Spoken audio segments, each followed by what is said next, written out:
twongeye kubasuza abakunzi mukurikiye BV Media TV. Nkuko bisanzwe ni Niyonshuti Valente muri studio, ntago ni yenyine, ndi kumwe na Arani Bertrand. Nkuko bisanzwe BV Media TV tubategura ibiganiro bigiye bitandukanye. Uyu munsi twagaritse ku busobanuro bw'amazina. Ese Bertrand wabwira abaduteze amatwi izina twabateguriye? Uyu munsi twabateguriye izina bakunze kwita abana b'abakobwa bita Stella. Izina bita Stella. Hano iri zina bita Stella ni izina ry'umukobwa ugira igikundiro mu rungano. Stella ni izina ry'abakobwa rifite inkomoko mu rurimi rw'Ikilatini, rikaba risobanuye inyenyeri. Iri zina ryatangiye gukoreshwa mu Bwongereza mu 1374 ahasaga mu kinyejana cya 16 ku musizi w'umwongereza witwaga Sir Philip Sidney arikoresha mu muvugo wamenyekanye cyane witwa A Strophe to Stella. Stella ni izina rikunzwe cyane ku mugabane w'Uburayi mu bihugu nk'Ubufaransa, Sweden, Norvège ndetse no muri Leta Zunze Ubumwe za Amerika, Canada na Australia. So tudatinze, Bertrand watubwira bimwe mu bintu biranga uyu mukobwa witwa Stella? Ibiranga abantu bitwa ba Stella, imyitwarire yabo. Ubushakashatsi bwagaragaje yuko abantu bitwa ba Stella barangwa nuko bakunda guhigwa cyane mu buzima bwabo no kugira amafaranga.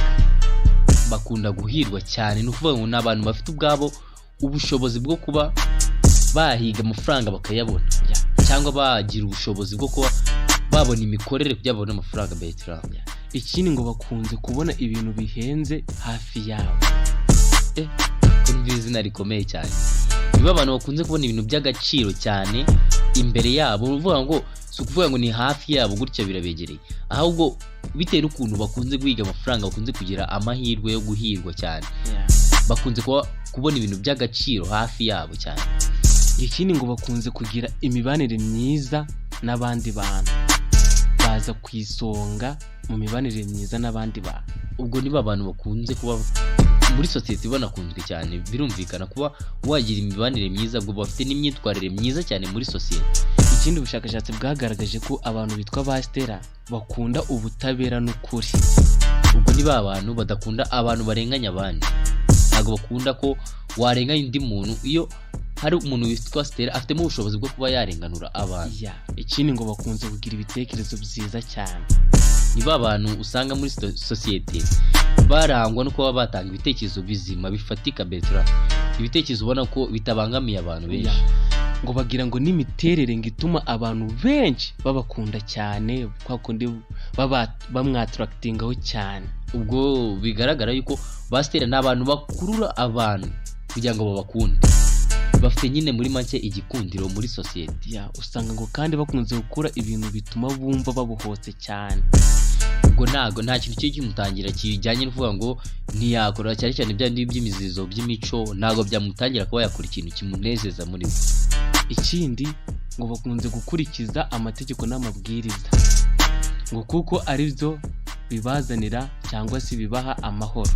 Ubwo niba abantu batajya babangamira abantu muri society, bagendera ku mategeko aba yashyizweho n'abayobozi runaka. Muri make ni kwa kwirinda bya bindi byabashira hasi cyangwa se byabuze icyubahiro cyabo, bakurikiza amategeko kugira bumve batekanye. Birinda ibyo bita penalty, birinda ibihano cyane muri society. Bimwe mu byamamare byafashe izina bita Stella harimo Stella Steven, ni umukinnyi wa filime. Stella Hagen nawe akaba ari umukinnyi wa filime ukunzwe cyane, hamwe n'umuhanzi Stella Louise. Nukuvuga ngo abo ni mu byamamare byagiye bikundwa cyane, bikaba byitwa ba Stella. By'umwihariko dusuhuza bamwe mu bantu b'inshuti ba Stella, cyangwa bamwe muri bantu bigiye bitwa ba Stella agiye atandukanye muri iki gihugu, cyane cyane Stella inshuti ya Gasigwa. Bigari ya RF Bertrand basezere. Ciao ciao, njye ni Niyonshuti Valente ya BV Media.